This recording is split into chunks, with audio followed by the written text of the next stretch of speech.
talk about people involved in food and hospitality. Put them wider because they're too narrow. The tastiest show on 100.4 FM. Proudly brought to you by Salt on the Waterfront. Hello, hello, hello. Welcome to Taranaki Foodies, the tastiest food show on 100.4 FM. It's us, Alina Williams and Warwick Foy, in the studio with the red walls. And we are here so grateful to be in the presence of this great woman. She is a teacher, educator of the highest caliber. She's a foodie and she's also a polyglot. We are here with Sangeeta Chaudhari. Hello, Sangeeta. Hello, Lena. Thank you. It's so lovely to see you because I know that you are very media shy. In fact, to get your photograph, I had to possibly correct word to say bribe your husband, basically. Or maybe I threatened him, I'm not sure. So you have chosen quite an interesting playlist for us, and we're going to play the first song that you have chosen for us, and it is J Ho. And let's listen to it together.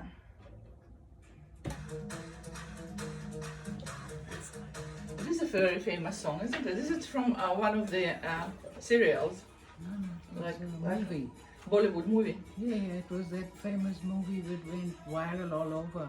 All right. Slumdog Millionaire. Oh, Slumdog Millionaire. You know, in Soviet Union, we had a kind of a cult of Indian movies. Like every week we were waiting for a new movie to arrive, and we had a beautiful cinema, outside cinema, and everyone was waiting for it. And some people actually started to dance because of that, and because, I mean, people have a drama, trauma, or whatever, and then they burst into dance. Yeah. So this was that famous actress who did that Slumdog Millionaire movie. And then the last song which I've given you, Desi Girl, is again Indian girl, and this is done for all our weddings. The kids my girls have danced at this for weddings. Awesome. So we're going to talk slightly about your food because this is something that is the topic of the show, and then we will just go to your life journey, like how you appear in New Zealand, what was your first impression, why Taranaki, and things like that. Usually it's this type of question that Warwick likes to know about people. Yeah, I mean, community radio is truly amazing. The same as community education. This is something that keeps people rolling, kind of thing. And New Zealand society is built in a very interesting way, based on charities, based on community organizations, based on mutual efforts of humans. So it's something that I absolutely love. Do you sing when you listen to this song? No, we all dance. So Yeah, so in fact tonight in the evening at 5:30 we're going to Bell Block for a big singing night competition which is being organized by the community, and all the people of the community are getting together and singing. Yeah, just something to do. So we never need to go to a shrink, you see. Because we talk to each other, we fight with each other, and that's everyone is involved, because newborn till 80 years old are always part of any celebration or get together. Yes, and everyone knows what's going on. You don't need social media, right? No. What did you teach at Sacred Heart? Science and maths? Oh, that's right. And are you tutoring? No, I'm not doing too much of it. I'm just doing a little bit when they need help with their internals. Okay. But the literacy, numeracy is just, It's brutal. Shocking, isn't it? Brutal. it is It just. hammers the kids who already find it hard. It doesn't achieve anything. Yeah, but then it also shows what was going wrong with the system, because when I arrived here and the bursary was on, kids were good, bursary was good, they were all fine. Yeah, I agree. So then something went wrong after that, not at that time, everyone was good. You need to be closer to the microphone. So if I show this, then it means that you need to speak straight to the microphone. It's all right now because it's not on. Yes, I But, get it.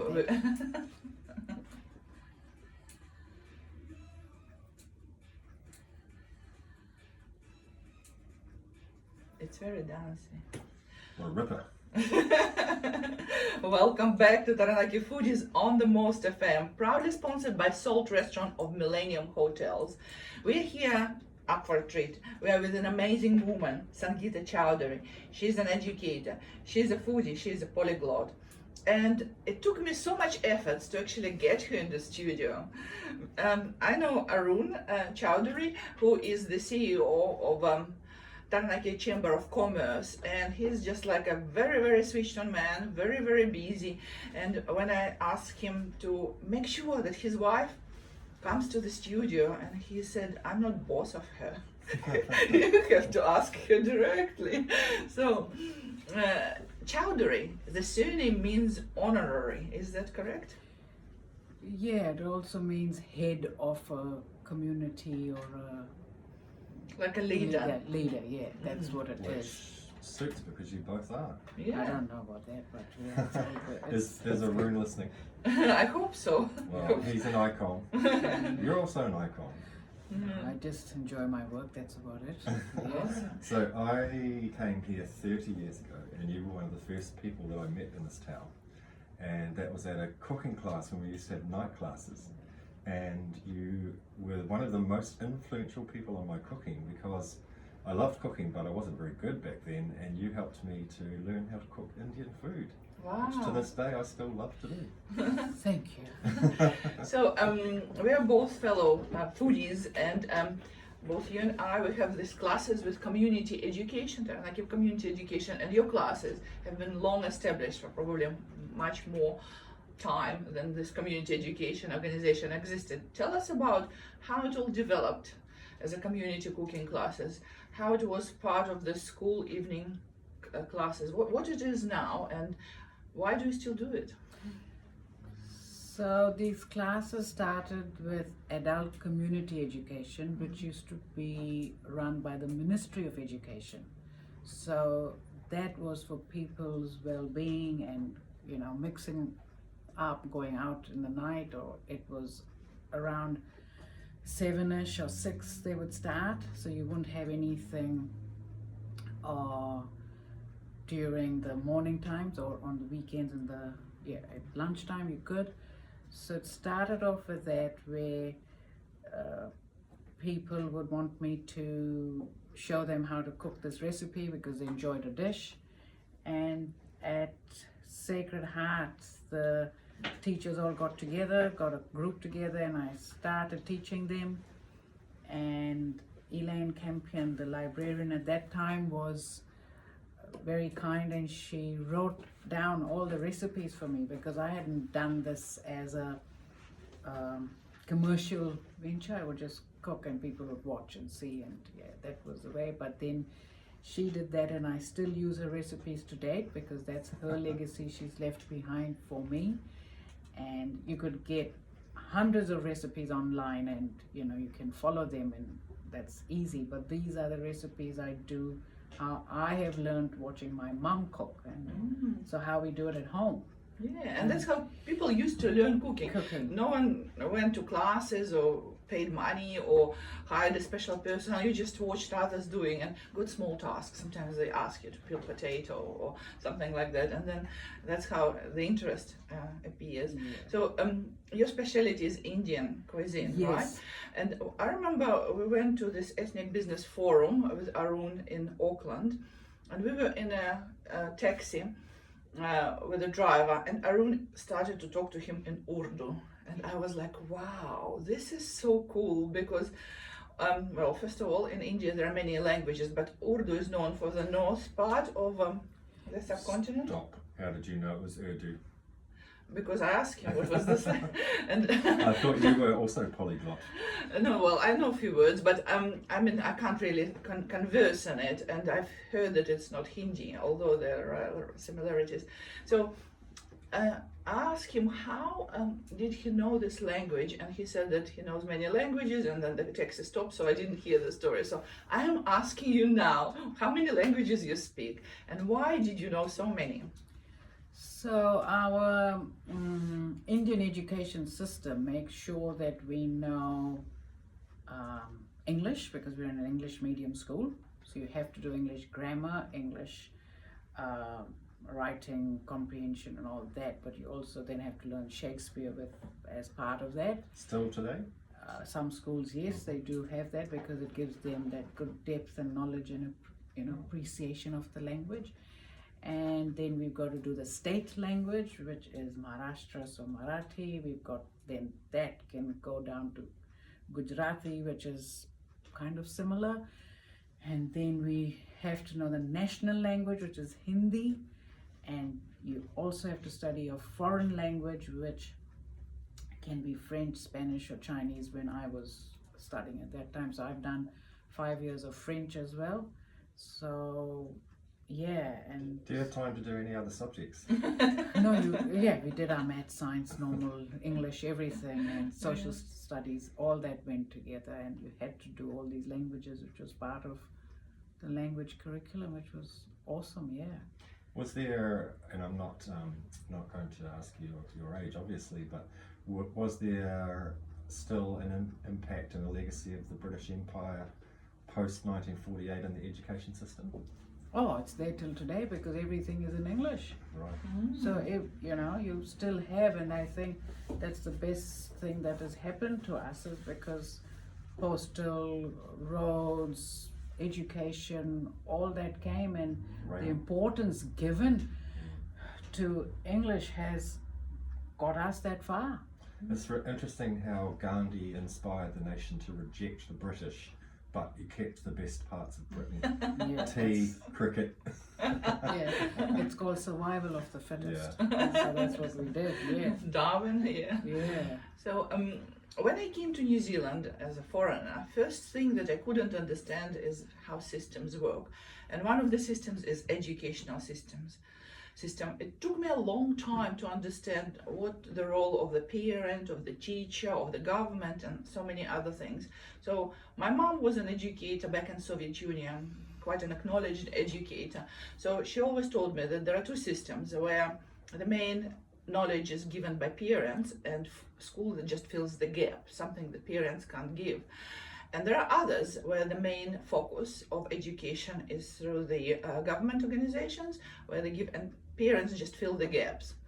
A simple example, like who teaches the kid where is left or right? Who teaches the kid the conduct of politeness, how to deal with the community? Who teaches kids like how to volunteer, what to do in the situation where community is in danger? So what is your view of the difference between the educational system in India and in New Zealand? So our system in India is, if I meet a teacher of mine who probably is very rare now because they probably know more, which is sad, I would touch that teacher's feet because that's what I am today because of that teacher. Okay, so deep respect, which is a sign of deep much respect. more. Much reverence. more than, no, it's much more than respect. It is from here. Because you put up with me, you had trust in me, you had hope for me. How long have you taught in New Zealand?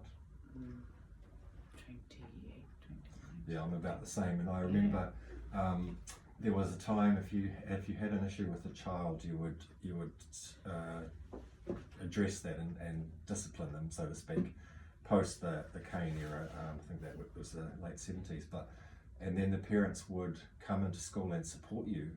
Now, if you tell a child off, they come and have a go. So there was, not all of them of course, but there was that flip when the child's rights sort of outshone the rights of everyone else in the class. That occurred maybe 20 years ago. Why did it happen, Warren? I don't know. It's the focus on the individual, the whole, the free market economy and all post neoliberalism, all of that, rather than thinking about a wider community need and the greater good. It's getting a bit deep, but something like It's that. a bit for a foodish show, but I support you in that. Yeah.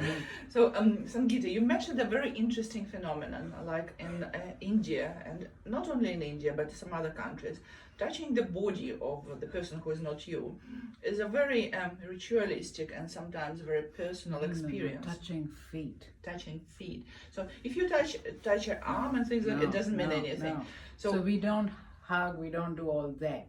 So we always do that. So it's very scientific again. So you Okay. have no contact. Right. So when I touch feet, it is also if I meet someone, I will go there and touch the feet. I'm in no contact. So I'm humbling myself to you. I give you, I am accepting you as my guru. All right. As Jesus did. I'm Oh. accepting Washing you as a person who has made me. But Oh, guru, and I want your blessings. yeah, guru is the name of a teacher, right? Guru Yes, is the yes. word for the teacher, which is So amazing. when I do that, then the other person right. who is there has to do that.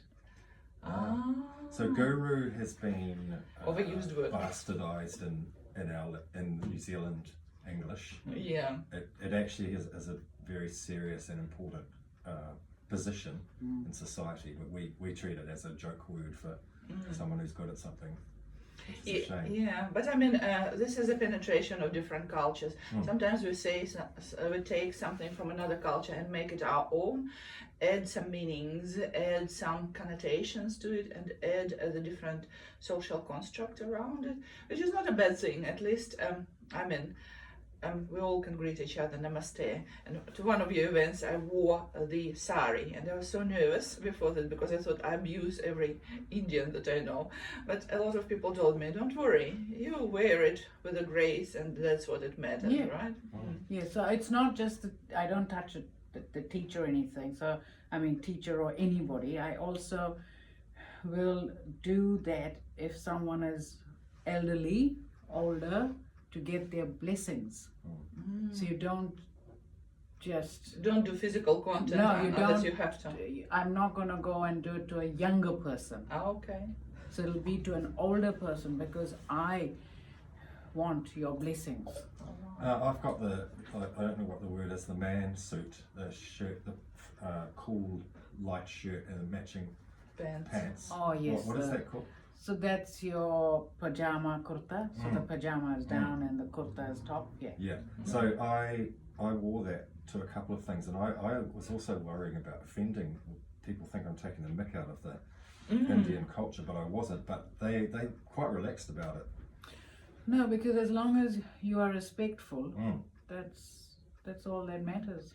Yours is a very beautiful color, it's like bright turquoise blue. Yeah, my one is. Yeah. Yes, I remember. I was so impressed. I bought it in Little India in Auckland, which is Sandringham, and I went with a friend who is Malaysian. She said, let me buy it, I'll get a better price than a white guy. So she did, and then I wore it to the multi-ethnic extravaganza, and I got some free food. Awesome. that's how much respect to the culture can give you and stuff like that. So speaking of food, I was trying to think what you would have taught us back in those classes, and I think it was aloo, which is potato curry, isn't it? And what's cauliflower? Gobi. Gobi. I'm pretty sure you would have taught us that. Do you remember some of the other recipes? Yeah, so the basic one which you would probably, you would recollect would be how you make your ginger, garlic, tomato, onion base, because once you make that, then you can use it for anything and everything you want, as long as you don't put turmeric in it. Yeah. Oh, tell me why, because I always Because do. the yellow color, if you're going to use it for pastas or for your toppings or to mix it with sour cream and make it into a dip, then you don't want that flavor. So you can put it into meatballs, you can put it into anything and Interesting. everything. So you make your base, and that is Mediterranean cooking styles as well. So if you've got that, then you can add on and add your herbs, like the seeds, to the oil where you fuse it. So you add your cumin, you add your coriander, you add mustard seeds to the oil, and then you add the masala base, and then you can add your turmeric and salt and garam masala and all that going there. Yeah. So I have a what's the word I'm after? Respectful relationship with Mahmuda from Taranaki Greens, and she is super helpful with cooking. She let me into the secret of Kitchen King. What are your thoughts on Kitchen King?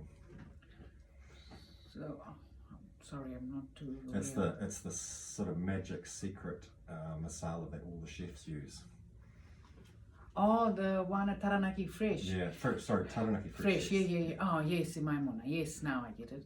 So, sadly enough, what has happened to all our masalas, they've become commercialized. So, till date, my mother and her generation, they get the seeds, they roast them, and they grind them at home. So Makes it so much more aromatic, isn't it? Yes. So I do that often as well. And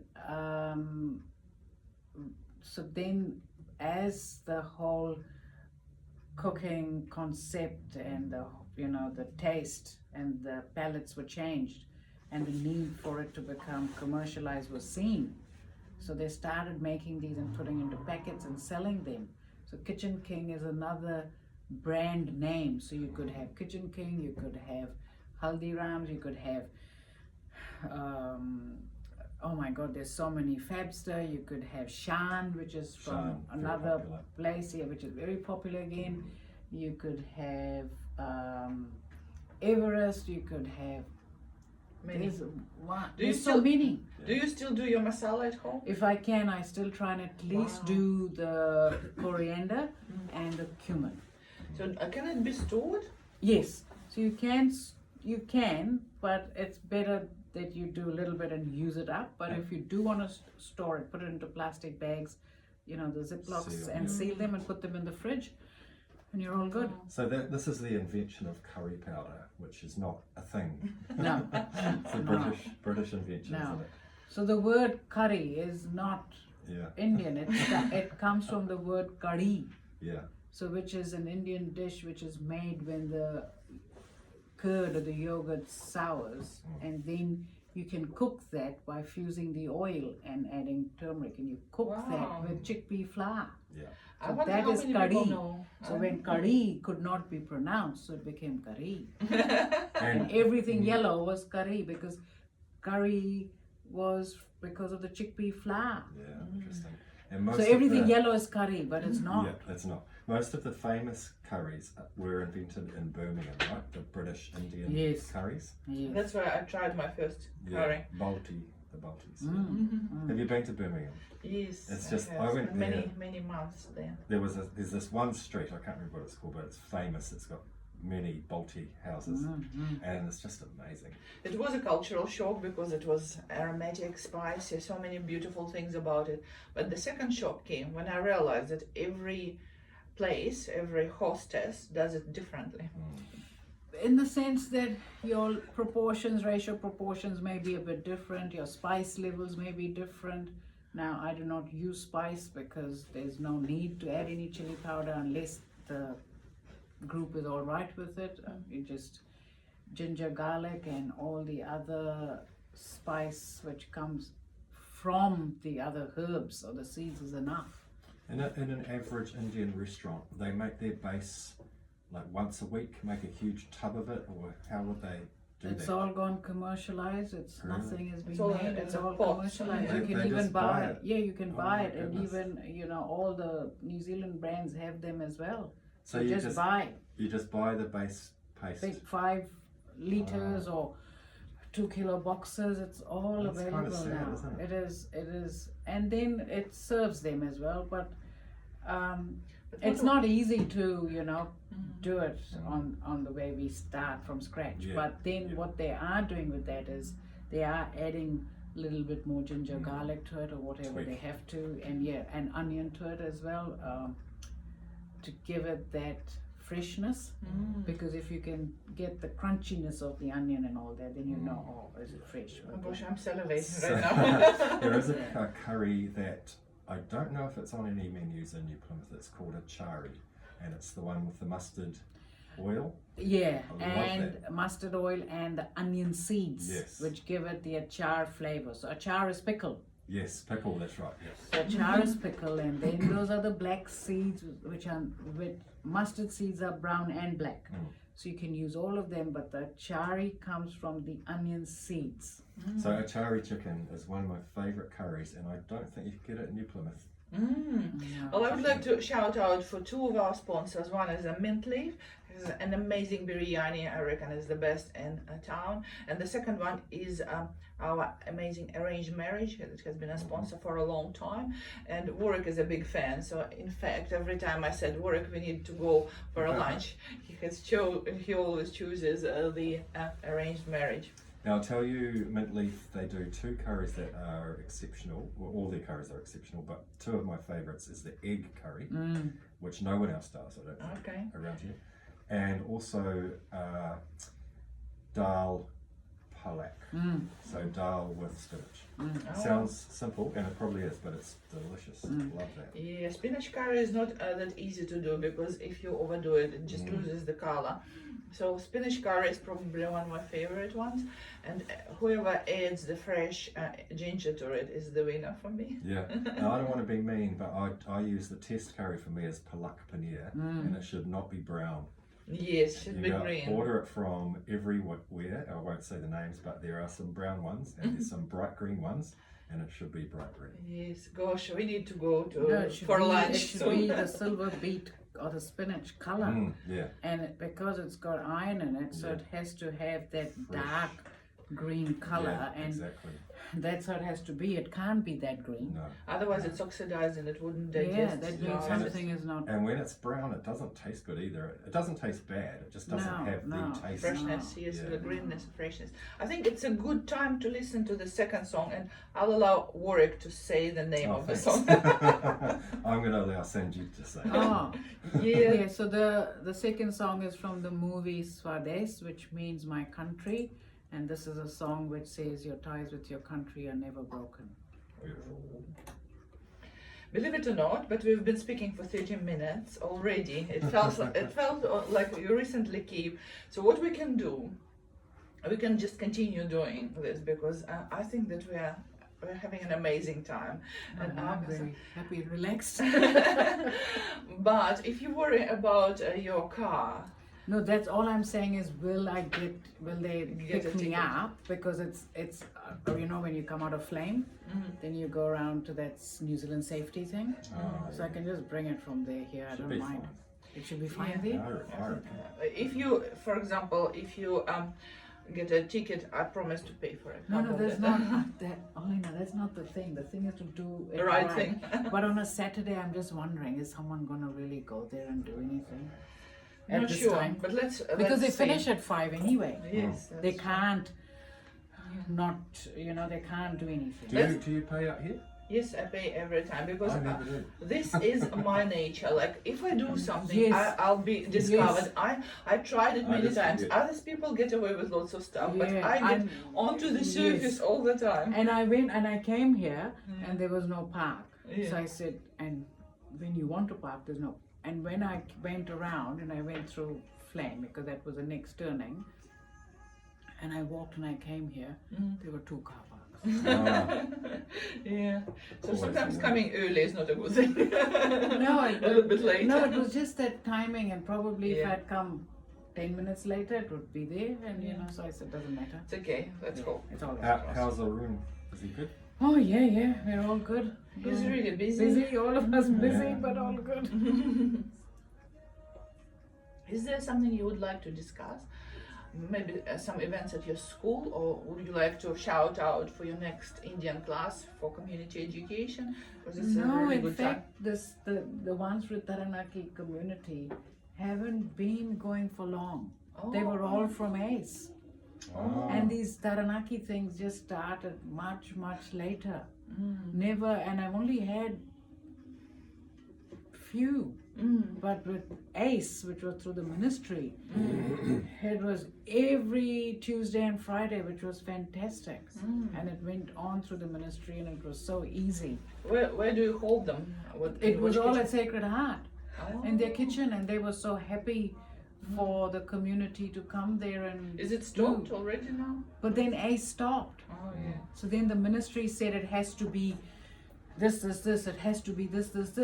Then, you know, it didn't happen, and it was all good. And then just Community off late education. now, Taranaki community education. They And have that a- too Only if there are people, Olena. Now, the one they advertised or they said we'll have one now. It's a lady we talked to. Yes, we had an amazing guest, who is the administrator for community education, Gabrielle Johnson, and she's switched on She's because she's so doing. good. Yeah, she But is. the thing was that if there are no people, what can she do? Yeah, So yeah. my classes sometimes are there, sometimes not. And then two I've had at in the last 5-6 years. I've You know had two what? at Waitara, and that's about, and one at We should go to each other classes. I'll come to yours, and you can come to Yeah, mine. yeah, that would be lovely. But the thing is for them to hold it again. It's in and out. You know, it has to be feasible for them. And I don't advertise or do anything because it's not Oh. commercial for me at all. It's just all. And I used to do them for free Yeah. when I started at Sacred Heart. It was all free for the Because you're a teachers and teacher. everyone. You're a Yeah, teacher. and the teachers said, let's do this. And I said, all right. They got a group together. Then I did free ones for the international students. So I used to do quite a bit of that. So the international community, I did that. Who was, sorry, you go. No. Who was the head of science when you were at Sacred Heart? Oh, Linda, maybe? Linda, and then Jeremy, Oh, and then I went to I went with when Arun left for Timaru. Then Oh, I that's right. left after 2 years to go there. Then I went to Geraldine. That's right. And who was the head of maths? Barb, maybe. Bob, no. There was another teacher. Then Kim Goody. Then Bob moved. Oh, yeah. Barbara Tate was there. Oh, yeah. Lots. Lots of change, eh? Yeah, lots of change. Yeah. And then COVID happened. And that's when things changed again, and yeah, so life's been a good learning curve. Yeah. What did you do in Timaru? What did Arun do? Oh, he was at the port Oh, of Timaru. which so is he- actually his occupation. yeah, that's his where He's he a- was. he's a Yeah, ship's- so I've sailed with him for 10 years on ships and homeschooled the kids, Oh the wow. girls. Yeah, so that's where we used to That's do what we're going cooking to as well. discuss right now. So it was very good. Yeah. So you learn your cooking as you move along, Yeah. and you know. Yeah. So yeah, so it was all good. Welcome back to Taranaki Foodies, the tastiest food show on 100.4 FM. We are proudly sponsored by Salt Restaurant of Millennium Hotels. It's us, Elena Williams and Warwick Foy, and we are here just having such a good time with an amazing woman, Sangeeta Chaudhari, educator, foodie, and polyglot. And we just discussed many aspects of cultural differences and her journey. But I would like to ask you about where you were born and how happened you to be in New Zealand and in particular in Taranaki. While the microphones were off, you also mentioned that you spent some time on the boat teaching your kids, homeschooling your kids. Tell us about all that. Yes, I was born in India, Dehradun, which is the foothills of the Himalayas. Oh, So that's where my grandparents were. So, yeah, my father was also in the Merchant Navy, and Arun was also in the Merchant Navy. So, yeah, I sailed with him and the two girls, and that meant a bit of schooling there as well. And Were all the families on the boat, on the ship? no, so the four people can take them. So the captain and the senior. chief, yes, the seniors can take them. So that's how we would be there and have a semi little school on there. It's So yeah, yeah, very that's different. the best life Mm. experiences you can have, dealing with so many nationalities, and it just makes you realize that we're all human, made of the same blood. Yeah. So, So- you were a teacher at the board for No, many- I was teaching my So, kids. that's Elena, about I it. must school you. My grandfather was in the Navy, and you can't call a ship a boat. Sorry, He will- accept my deepest apologies. So, where does a ship, Vessel, a correct. vessel in the Indian Merchant Navy go? Oh my God, that it went all over. So he was on oil tankers with carrying different cargo, and also on a car carrier carrying different cars. And that went from Japan to Australia, and then the other tankers went from all over the world. So Literally. my- So Singapore, all the Gulf, Middle East, and yeah, America, anywhere, everywhere. My recollection is that Arun is a ship's captain. Yes. Is that right? So Yes. he's the guy who steers the ship. Yes. That is, imagine that. I imagine it so easily, just like in a special hat. It's so cool. So how old were the girls when you had this experience? So they were born in Mumbai, and then after they turned 1, then you could take them on ship, so you could take them on board. And we got a letter from the school saying my older one would be taken off the roll if we did not come back. And yeah, scary. so that's how then I had to come back and stay, but on and off, not that they weren't, she wasn't attending school, she was, but it wasn't regular because of, Were you the teacher? So I was teaching them on the ship. I had to, because they had to be on track and up there. What areas did you travel on a vessel? All over, been to Yemen, been to Saudi, been to America, been Egypt, anywhere, Have you been wherever. through the Straits of Hormuz? Arun has, yes.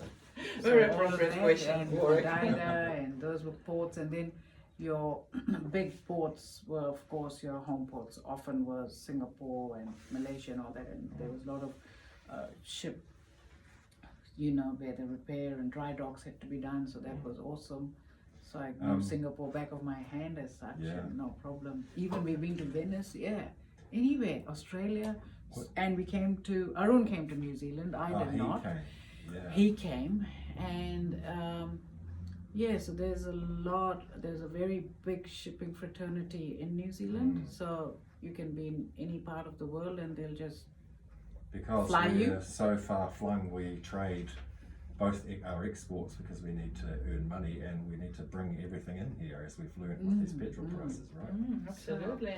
So so that's how it happened. So one why did shipping, he choose New Zealand, or why did you choose New Zealand? He wouldn't do it. simple. One shipping person told the other shipping person, and that's how it starts. And then you say, all right, we'll give it a go. And we got the approval and everything, and we said, let's go and see. And where did you settle first?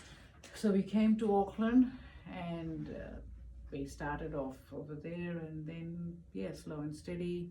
Arun got this job, and we moved here. So I was at Barradine College in Auckland at that time, and Arun was with the bank, and he got the Port Taranaki job, and then I got Sacred Heart from Barradine. So Wow. they spoke. So that's how that happened. Everything worked So out. when did you start at Sacred Heart? 2001 something, one of them, 2000 I think. So how old are the girls now? 32, yes, 33. Oh Yeah. wow, they're adults. What are their occupations, Sangeeta? Oh, one is Nikita, the